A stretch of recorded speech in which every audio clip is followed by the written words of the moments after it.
Hello students, good morning, good afternoon, good evening. This is your social science teacher, and today we are going to discuss the next and last topic of this chapter name, what is democracy? Civics class ninth. Okay, so this is the last topic of this chapter. In previous videos we had discussed the four features of democracies with some examples related to those features, and in today's video we are going to discuss the arguments against democracy. Okay, इसे हम कई तरह से देख सकते हैं। किस तरह से देख सकते हैं?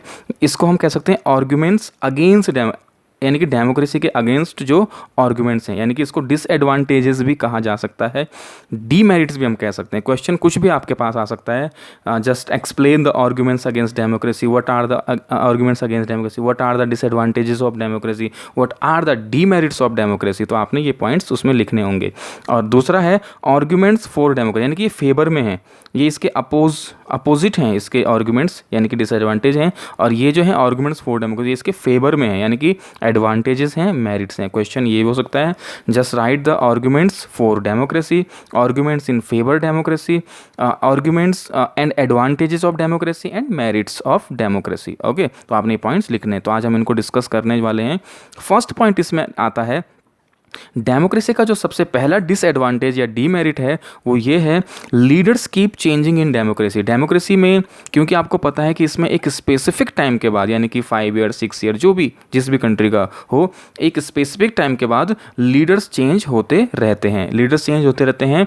तो इससे क्या होता है? Leads in stability. अब सपोज दैट इस समय कोई गवर्नमेंट है, किसी पार्टी की गवर्नमेंट है, तो लीडर्स उसके अलग होंगे, और अगली बार जो दूसरी कुछ टाइम बाद जब दोबारा इलेक्शन होंगे तो हो सकता है कि वो चेंज हो जाएं। तो चेंज होने के बाद क्या होंगे? कुछ और लीडर्स होंगे, यानी कि हो सकता है कि किसी एक प्रॉब्लम पे इस पार्टी ने या इस गवर्नमेंट ने या इन लीडर्स ने जो डिसीजन लिए, हो सकता है कि नेक्स्ट गवर्नमेंट जो आए वो उन डिसीजंस को चेंज कर दे। यानी कि इसका पहला डिसएडवांटेज, डिमेरिट जो है वो ये है कि इसमें क्या है, leaders keep changing in democracy. Second आपके पास आता है, democracy is all about competition and power play. आपको पता ही है कि डेमोक्रेसी जो है ये सारा कुछ, इसमें कंपटीशन बहुत ज़्यादा होता है, यानी कि गवर्नमेंट बनाने का, यानी कि जीतने का जो कंपटीशन बहुत ज़्यादा होता है, पावर अपने हाथ में लेने का कंपटीशन बहुत ज़्यादा होता है। इससे क्या है कि यहाँ पर नो स्कोप फॉर मोरलिटी, यानी कि जो नैतिकता है किसी के प्रति, अपनी मोरलिटी के लिए, वो उसके लिए कोई स्कोप ही नहीं है। यानी कि कोई भी लीडर्स जीतने के लिए किसी भी हद तक चले जाते हैं, दैट इज़ पावर के लिए, है ना। तो इस मीन्स वो क्या है, मोरलिटी को भूल जाते हैं, जिससे क्या बढ़ावा मिलता है? करप्शन को बढ़ावा मिलता है। यानी कि उनको जीतने के लिए चाहे पैसे देने पड़े, चाहे जो कुछ करना पड़े, वो हर चीज़ करने को तैयार हो जाते हैं, जिससे मोरलिटी ख़त्म होती जाती है। यानी कि कोई किसी को इस तरह से नहीं समझाएगा कि मोरली, कोई किसी को कोई सलाह कोई इस तरह से नहीं करेगा, उनको बस जीतना है, पावर अपने हाथ में चाहिए। तो कंपटीशन के कारण वो कुछ भी करने को तैयार हो जाते हैं जीतने के लिए। ये इसका सेकंड डिसएडवांटेज है। थर्ड है, many people have to be consulted. अब अगर कोई गवर्नमेंट बन गई, कोई लीडर है या कोई भी पार्टी, कोई गवर्नमेंट है, उसको कोई डिसीजन लेना है, तो उसे बहुत से लोगों को, यानी कि अपने जो जस्ट मिनिस्टर्स हैं, यानी कि पार्लियामेंट वगैरह वगैरह, अगर कोई भी एक डिसीजन जिसको इम्प्लीमेंट में लाना है, तो उसको एक प्रोसेस, लंबी प्रोसेस से गुजरना होता है। यानी कि क्विक डिसीजन नहीं हो सकते हैं कि हाँ, जैसे डिक्टेटरशिप या ऑटोक्रेसी या कोई भी दूसरी गवर्नमेंट है, उसमें क्या है कि राजा ने, अगर सपोज दैट मोनार्की है, डिक्टेटर है, कुछ भी है, कि जो लीडर है वो कुछ डिसीजन लेना चाह रहा है, तो वो नेक्स्ट तुरंत क्विक डिसीजन ले सकता है। लेकिन इसमें ऐसा नहीं, इसमें एक प्रोसेस होती है, बहुत लंबा टाइम होता है कि उसको कई सारे लोगों को कंसल्ट करना होता है, एक प्रोसेस के थ्रू तब जाके कोई डिसीजन लिया जा सकता है।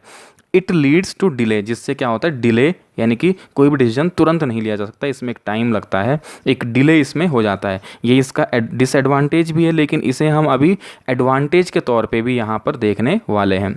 फोर्थ है, elected leaders do not always the best interest of the people.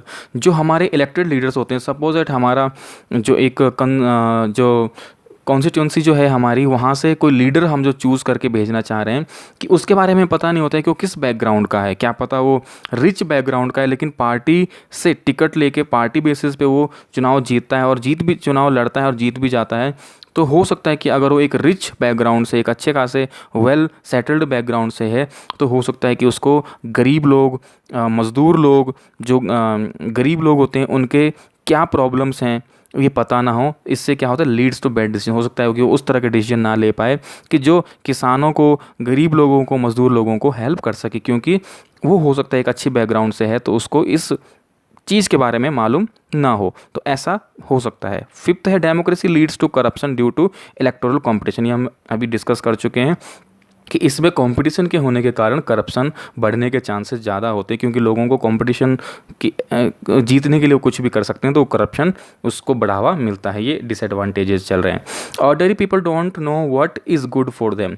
अब क्योंकि इसमें यूनिवर्सल एडल्ट फ्रेंचाइज के तहत हर 18+ जो एडल्ट सिटीजन्स हैं उनको वोटिंग राइट होता है, चाहे वो किसी भी बैकग्राउंड से हो, चाहे वो means irrespective of gender, irrespective of religion, irrespective of rich and poor, they all are allowed to vote. सभी को यूनिवर्सल एडल्ट फ्रेंचाइज जो है वो क्या करती है, अलाउ करती है वोटिंग राइट्स। तो हर आम आदमी को भी वोटिंग राइट है, जिससे कि ऐसा माना जाता है कि साधारण ऑर्डिनरी पीपल है उनको पता नहीं होता है कि उनके वोट की क्या कीमत है, ये समझ सकते हैं, या उनके लिए क्या सही है। तो हो सकता है कि वो अपने वोट का सही इस्तेमाल ना कर पाएँ, यानी कि जैसा होता भी है गांव में कि लोग पैसों के लिए अपना वोट कहीं भी दे देते हैं। उनको ये पता नहीं है कि जिसको हम वोट दे रहे हैं वो किस तरह से क्या है, बस उनको पैसा मिल गया तो वोट देते हैं। तो ऐसा माना जाता है कि हो सकता है कि वो लोग गलत अपना वोट देते हैं, यानी कि सभी, इसका कहने का मतलब है कि सभी को वोटिंग राइट नहीं होना चाहिए, केवल कुछ जो लोग अच्छे से जानते हैं, एजुकेटेड हैं, कुछ ही लोगों को वोटिंग राइट होना चाहिए। क्योंकि ऑर्डिनरी पीपल सभी को वोटिंग राइट देने का मतलब है कि हो सकता है कि वो सही डिसीजन क्या उनके लिए सही है उनको नहीं पता हो। अब ये तो थे इसके डिसएडवांटेजेस। अब हम बात करते हैं arguments for democracy, advantages, merits, यानी कि इसके फेवर में इसके एडवांटेजेस क्या हैं। सबसे पहले हम यहाँ पर लेंगे an example comparing democracies of India and China. China और इंडिया की हम जो डेमोक्रेसीज़ है उनको कंपेयर करने वाले हैं, क्योंकि यहाँ पर एक बार 1958-1961 के बीच में क्या हुआ था, एक पूरे वर्ल्ड में एक फेमाइन आया था। जैसे कि फेमाइन का मतलब होता है कि कहीं पर भूखमरी, शॉर्टेज ऑफ फूड और अकाल पड़ जाना, इस तरह की एक कंडीशन आई थी। तो जिसके कारण इंडिया में मींस पूरे वर्ल्ड में था, तो चाइना में उस फेमाइन का ज़्यादा इफ़ेक्ट हुआ, वहाँ पर ज़्यादा इफ़ेक्ट हुआ। मोर देन 3 करोड़ पीपल, लोग वहाँ पर देवर डाइड, वो मारे गए उस फेमाइन के कारण। जबकि इंडिया में ऐसा कुछ नहीं हो पाया, जबकि इंडिया और चाइना की मीन्स सेम सारा कुछ था, लेकिन इंडिया में उसका इफ़ेक्ट नहीं हो पाया। तो ऐसा माना जाता है कि जो इकोनॉमिस्ट थे उन्होंने ये कंक्लूज़न निकाला कि इंडिया में डेमोक्रेसी थी, डेमोक्रेसी होने के कारण इंडिया में उस फेमाइन का कोई ख़ास इफ़ेक्ट नहीं पड़ पाया। जबकि चाइना में आप कह सकते हैं कि वहाँ पर एक कम्युनिस्ट गवर्नमेंट जो थी, उस वजह से वहाँ पर ज़्यादा इफ़ेक्ट हो गया था। उसका कारण ये है कि एक ऑटोक्रेटिक जो गवर्नमेंट होती है वो रिस्पॉन्सिबल नहीं होती। जैसे कि अभी की हम बात करें कि इस समय कोरोना वायरस चल रहा है, तो जो डेमोक्रेटिक गवर्नमेंट होगी उसको क्या है कि उसको अपने जो कंट्री है उसके बारे में सोचना होगा, क्योंकि मीडिया से लेकर के हर लोग सवाल उठाएंगे कि मीन्स उनको एक डर लगा होता है कि हमें अपने सिटीजन्स को, मीन्स वो अकाउंटेबल होते हैं, उनको अपने सिटीजन्स की हेल्थ की सुरक्षा करने, ये उनका कर्तव्य होता है, मीन्स उनकी ड्यूटी होती है कि उनको करना होगा। जबकि हो सकता है कि डिक्टेटरशिप या ऑटोक्रेटिक गवर्नमेंट में ऐसा ना हो, यानी कि ऑटोक्रेटिक जो डिक्टेटर है उसके लिए अगर कुछ लोग मर भी जाएं तो उससे कोई फ़र्क ना पड़े, और अगर कुछ लोग प्रोटेस्ट करना शुरू करें तो हो सकता है कि वो उनको भी बंद करवा दे या अरेस्ट करवा सकते हैं। यानी कि डेमोक्रेसी ज़्यादा रिस्पॉन्सिबल होती, गवर्नमेंट की रिस्पॉन्सिबिलिटी होती, क्योंकि उनको पता है कि नहीं तो जो जनता, जो पब्लिक है वो उनसे सवाल जवाब कर सकती है, उनको पूछ सकती है। और मीडिया है, इस तरह के सारे फ्रीडम्स सबको होती है, तो ये लोग सवाल उठा सकते हैं, इसलिए डेमोक्रेसी। तो माना जाता है कि डेमोक्रेसी के कारण इंडिया में ये चीज़ नहीं, यानी कि वो डेमोक्रेसी की एक सक्सेसफुलनेस वहाँ पर थी। अब हम इसमें आर्गूमेंट्स, इसके एडवांटेजेस देखते हैं। सबसे फर्स्ट एडवांटेज जो है, a democratic government is better than any other form of government. Democracy जो है किसी भी दूसरी गवर्नमेंट से ज़्यादा बेहतर है। क्यों? क्योंकि ये अकाउंटेबल होती है। अकाउंटेबल क्यों होती है? क्योंकि इनको पता है कि मीडिया इनसे सवाल करेगी, पब्लिक इनसे सवाल करेगी, कोई भी व्यक्ति इनसे सवाल कर सकता है और लोगों को पता चल सकता है कि मीन्स ये गवर्नमेंट किस तरह की। तो ये गवर्नमेंट की एक रिस्पॉन्सिबिलिटी बन जाती है कि उनको करना, ये अकाउंटेबल होती है, और इनको अगर अगली बार जीतना है तो इनको हर व्यक्ति के हितों का ध्यान रखना होगा। सेकंड है कंसल्टेशन एंड डिस्कशन। इसमें कोई भी डिसीजन जब लिया जाता है तो पहले कंसल्टेशन होता है, डिस्कशन किया जाता है, जिससे क्या होता है, reduce possibility rash and irresponsible decisions. ये आपने यहाँ पर देखा था कि यहाँ पर क्या है, हमने इसको डिसएडवांटेज के तौर पे भी लिया था, इट लीड्स डिले होता है कोई भी डिसीजन लेने के लिए। लेकिन यहाँ पर एडवांटेज भी है, क्योंकि जल्दीबाजी में अगर कोई डिसीजन तुरंत ले लिया जाए तो इम्प्लीमेंट करने के बाद पता चला कि वो डिसीजन सही नहीं था, तो उसके बैड इफ़ेक्ट्स हो सकते हैं। जबकि यहाँ पर जब एक प्रॉपर टाइम, काफ़ी लंबे टाइम बाद जो डिसीजन लिया जाएगा वो क्या होगा, क्वालिटी डिसीजन, एक अच्छा डिसीजन होगा, उसमें बैड डिसीजन होने के जो पॉसिबिलिटी हैं वो बहुत कम रह जाएंगी। थर्ड है, democracy provides a method to deal with differences and conflicts. अब जैसे कि बहुत सी कंट्री हैं जहाँ पर बहुत सारे डाइवर्सिटी होती है, भिन्न भिन्न प्रकार के लोग, जैसे इंडिया ही एक एग्जांपल है। इंडिया में सबसे ज़्यादा डाइवर्सिटी, यहाँ पर न जाने कितने लैंग्वेजेस बोलने वाले, कितने धर्म वाले, कितने कास्ट वाले, न जाने कितनी, बहुत ज़्यादा डाइवर्सिटी है।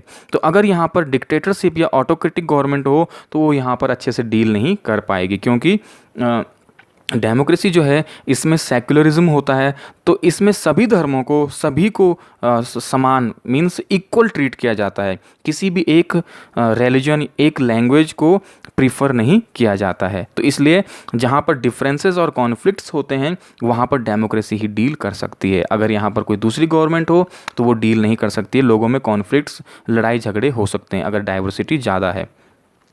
Democracy is based on political equality, democracy political equality पे बेस होती है।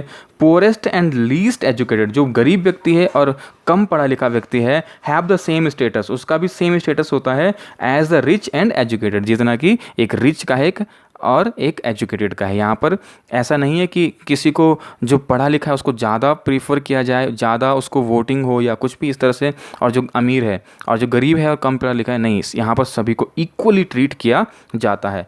और फिफ्थ और लास्ट इसका है, democracy allows to correct our mistakes, own mistakes. Democracy ही हमें वो मौका देती है कि सपोज दैट हमने इस बार किसी गलत गवर्नमेंट को चूज़ कर लिया, किसी गलत लीडर को हमने बना लिया, या कुछ ऐसा हमें लगा कि शायद हमने गलत गवर्नमेंट बना दी है, तो डेमोक्रेसी हमें आफ्टर अ स्पेसिफिक टाइम, कुछ टाइम बाद जब दोबारा इलेक्शन होंगे, एक मौका देती है कि हम अपनी मिस्टेक्स को सुधार सकते हैं। हम उस गवर्नमेंट को दोबारा नहीं चूज़ करेंगे और दूसरे लीडर को चूज़ कर लेंगे, यानी कि हमें अपनी मिस्टेक सुधारने का मौका देती है। जबकि डिक्टेटरशिप, ऑटोक्रेटिक गवर्नमेंट में ऐसा नहीं होता है, वहाँ पर एक टाइम पीरियड नहीं होता है, तो जिससे उनको मिस्टेक सुधारने का मौका नहीं मिलता है। यहाँ पर ये चीज़ें होती हैं। तो ये हमने दो चीज़ें डिस्कस की हैं इसमें, आर्ग्यूमेंट्स अगेंस्ट डेमोक्रेसी और आर्ग्यूमेंट्स फॉर डेमोक्रेसी। इसको डिसएडवांटेज, इसको एडवांटेज भी कह सकते हैं, इसको डीमेरिट्स, इसको मेरिट्स भी कह सकते हैं।